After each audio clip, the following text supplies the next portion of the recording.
easy to fix meals. Includes a personal backpack in case of a grab-and-go emergency. Order their combo gift pack and you'll save hundreds, plus get free shipping on your entire order. Call eFoods today at 800-409-5633 or visit them online at efoodsdirect.com/Alex to find the special. That's 800-409-5633 or efoodsdirect.com/Alex. You can bet your life on eFoods Direct.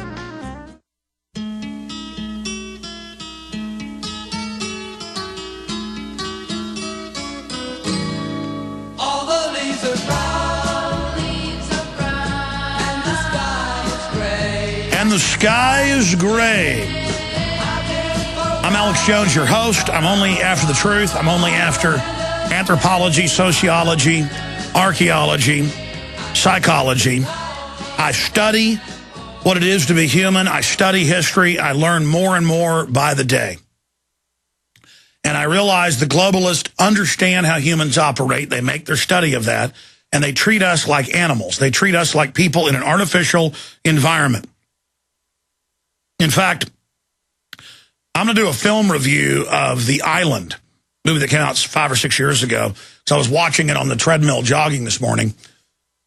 And just the archetype or the metaphor of the people in this artificial city believing there's been a plague that killed everybody outside the city and that the police states to keep them safe. And really they're just clones to provide organs to their wealthy counterparts on the outside. And they talk about eugenics. I need to find out the author of the book that's based on, and if they're alive, try to interview them, because that's really the establishment telling you what they know. And a lot of times I've learned with Hollywood, they're actually against what's happening. There's a new movie out that I'd forgotten that I'm in, that I haven't had a chance to watch it all yet, but it's got Demi Moore and a whole bunch of other big stars in it. And it's just now coming out in select art house theaters. It's kind of in that phase. But it's a big movie. It won the Sundance Film Award for Best Screenplay. And they're back there. They told me about it yesterday. I'd forgotten that I shot the video and audio for it a year ago and just kind of blew it off because I'm always moving forward. And then I started getting emails pouring in yesterday going, I just saw this at the movie theater. You're in this movie. You're like all over it. And they're back there watching it right now. And they're just completely blown away by the fact that, I'm just all over it. And people are like, wow, this is positive. There's all these anti-New World Order, anti-gun control rants in it. Well, I'm going to do a review of it the next few days, and I'll just leave it at that. But something we need to discuss. Now, at the start of the next hour, for those of you that are holding, coming up in about 25 minutes, I'm going to get to you. I'm going to go to Matt, Bruno, Lyndon, Otter, Mike, and others that are patiently holding. And we will get to all of you and get your breakdown of what you want to say. And then I'm going to get into all the internet censorship being openly announced now. They're trying to pass legislation to do it. We got the huge Ron Paul interview coming up. But I wanted to get Piers Corbyn on. We're going to talk to him in just a moment. But then I want to get more into this whole, how they want to play us all off against each other. Black, white, native groups, old, young, and they use the same tactics to get us to kill each other. You know, what happened to the Native Americans was wrong. What happened to blacks was wrong. What happened to white slaves in Rome was wrong. And it's time for us to treat every human with the same dignity and the same admiration for the human spirit, to realize that the collectivists are actually hyping up multiculturalism and the rest of it to get us fighting with each other and at each other's throats. So I'm going to speak more to that coming up. Now, Piers Corbyn has been called by the Associated Press and even Fox News as one of the top long-term weather forecasters in the world. He can do it a year out. And I remember 2 years ago on this show, said you're going to have a very wet winter and Texas is going to have flooding. We were in the middle of a drought then. It was flooding, the lakes filled back up, and then the drought came back in and said, you'll have a drought again. We had him on a year ago. And he does it as the ancients did. They don't know exactly why it works this way, but the moon blocking the sun and its solar winds, a lot of factors go into it. And he's with weatheraction.com. He's a meteorologist and an astrophysicist, studies, of course, how the heavens have an effect on the earth. A consultant and owner of Weather Action, who makes weather forecasts up to a year in advance. Corbyn is well known for his opposition to the idea of anthropogenic global warming. And he just has, I don't know, I've seen some statistics of about, what is it, an 87% accuracy rate in long-term forecasting when others in long-term forecasting have no accuracy to speak of. And so he breaks down the fact that they use limited models for how they claim the weather works, ignoring the sun, the moon, solar radiation, which they now admit the ionizing stuff coming in is the main driver. Of course, any plant knows if it had a brain, it's the sun. Piers Corbyn, great to have you here with us. Break down. Oh, yeah, great to have you. You're going to have the floor here in a moment. I appreciate you joining us. Break down from your research how things are really working versus what they teach, and then we're honored to have you. Give us your long-term and short-term forecast, sir. Okay, well, the important thing about what we say is, first of all, as far as CO2 is concerned, to get that out of the window, it's no evidence whatsoever that CO2 controls weather or climate. If anything, world temperatures drive carbon dioxide levels on average because that's driven by the sea. So when it gets warmer, CO2 comes out of the sea because it doesn't dissolve so well. Right. Now, as far as what we do, we find that it's the charged particles from the sun ejected by the sun, hitting Earth and affecting the ionosphere and all levels of the ionosphere, which change climate and weather.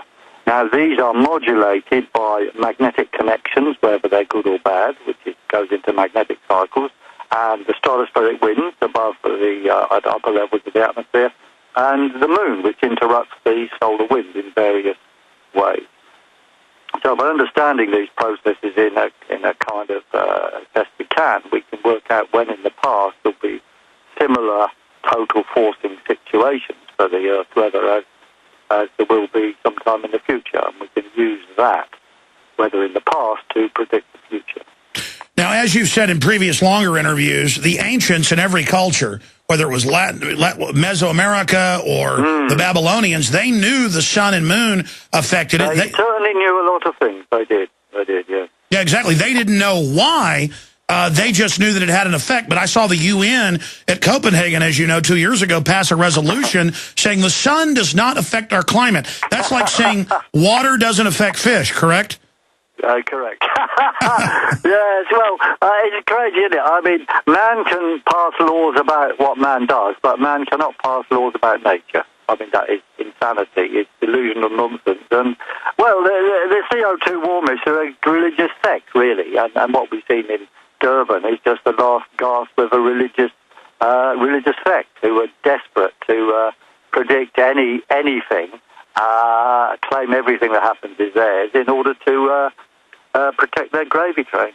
Yeah, they're like the preacher that said, the preacher 6 months ago that said Jesus was coming and then he didn't, so he backed it down the road. I mean, really, it's the same silly witch doctoring that we see from, and of course, I'm a Christian. I'm just saying, people coming out saying they know all this stuff and they're 100, Al Gore, we'd all be underwater by now. It's incredible. Yeah, I did. Well, does Al Gore believe it? I mean, he's calling on the third world to not develop, or to develop in his own way with low carbon footprint, as he calls it, which costs 3 times as much. Now, if Al Gore believed this, he would reduce his own carbon footprint, but he's got the carbon footprint which is the envy of probably 90% of people in America. Namely, they'd like to have, as many cars as he's got and as many households as he's got, all producing CO2. So he's total hypocrisy. And furthermore, he's got a house near the sea, so obviously he doesn't believe it's going to be a great flood soon at all. It's just nonsense, lies, deceit, and in the end, theft from the vast bulk of the population. And by the way, that's not our opinion. We have the emails. It's all come out now. But shifting gears out of that to real science, and again, the media's done analysis. We've shown the articles in the past. They're on your website. You can see the past forecasts. You've been stunningly accurate. So I'm going to be a little bit selfish here. Can you give me the North American prognosis, sir? Well, we will do.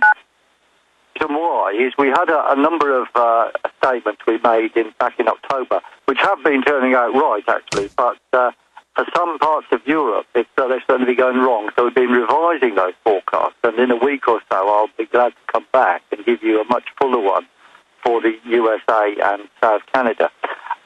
The interesting thing is there's going to be a lot of wild fluctuations this winter. They're not going to be uniformly cold, but there will be some very heavy snowbouts, and I'd like to, give you the right timing of those. So if you have me on in a week or two, we'll give you all we know, but we are checking. Sure, I understand you're crunching the latest numbers, but I mean specifically, generally for North America, I know you don't want to give your full forecast before it's ready, but yeah. Well, there's going to be some very, very severe bouts of snow in the northeast at times. That is true. With thunder snow as well, and we've got some provisional ideas of when, but it's best to come back with But I noticed 8 months ago you did predict early snow and we did. And it was record early for Colorado and other states. No, that's right. No, we were very pleased with that. But it's best if I come back to you on the detail, because what happened in Europe was very interesting. We expected. We had a mild start to November, which happened. We expected it to cool down quite rapidly to an exceptionally cold December. Now, it didn't cool down like we thought. So then we looked carefully at the options in the past and found that rather than the ones where the moon was more important, we should look at the ones where stratospheric winds are more important, because there is choices about the past. So we changed to that set of options. And that says that December in Britain and West Europe will be cold, pretty cold, and snowy until near the end, but not exceptionally cold. So, we've changed the forecast, and what we said now, the revised forecast is working out superbly, and there is a lot of snow in the north parts, and it's rain in southwest England, which is what we said. And we're also, interestingly, predicting a very mild spell right at the end of the month, where there'll be low pressures just sweeping in, making it very mild in Europe. Now, that may be accompanied by very cold and very snowy in northeast USA. But before saying that, for sure, we want to check a few things. Generally, well, then obviously we'll get you on in a week or two. Should I get you on later next week or early in the next week to make sure that you've got it all ready? Later next week will be good. Okay, well, then I'll ask Jaron, the producer, how about we set you up for next Friday, sir? Yeah, that'll be perfect. Okay, yeah. Well, since you say you're not quite ready with the forecast, the next 6 months into the next year, which I totally understand because you're actually doing real science, not just making stuff up like Al Gore. Generally, looking at the world and the Enviro cult, that's actually a cover for the eugenics cult, Lord Monckton and others point out that they admit in their internal documents that are public, they want to reduce population. They want to cut off. They want to cut off the third world's energy, but then they always lecture everyone that we've got to get these carbon deals to help the third world when it's really a death sentence, and that really the mainline liberals aren't liberals at all. They are a bunch of green fascist anti-humans. Yes, I agree with that. Yes, I've been to meetings where, they sort of forgotten we were there, and they suddenly start talking about reducing world population. And then they say, the world has to go down by 1/3 or a half, but it only has to be 25% in the United Kingdom, they say. Now, how they're going to achieve this, I have no idea. Yeah, well, my point is, and I see the same thing in England and Europe, they say the carbon people are like, have open borders, have, to the third world, be loving to them. And I'm like, how about you not shoot them up with deadly vaccines and that you've been caught spiking, and how about you don't cut their power off and their development? Yes, that's right. I mean, I support the electrification of Africa, and if that requires coal-fired power stations, which are the cheapest, then that's what should be done. And of course, you can remove the smoke, so they're not polluting in the true sense. But the extra carbon dioxide they produce would be good for agriculture in Africa anyway. Yeah, generally looking at the Earth, because I know you're an astrophysicist, so you can speak to space weather, not just Earth weather. This is always intriguing. I get Lord Monckton on. I even watch Discovery Channel pieces. I've read some of the literature from the universities of carbon dioxide hundreds of times higher. And just in the last million years or so, I've seen numbers of 14 times higher and things like that. Yeah, that's true. So here's my question. If if it's so low, a trace gas that all plants need to live, part of the carbon cycle, and if it's 0.390, sometimes measured 0.360, and they want to lower it, if it's such a trace gas, and from what I've read, the Earth is in a carbon dioxide low level, this phenomenon in Earth history, what's going on? Well, what we have now is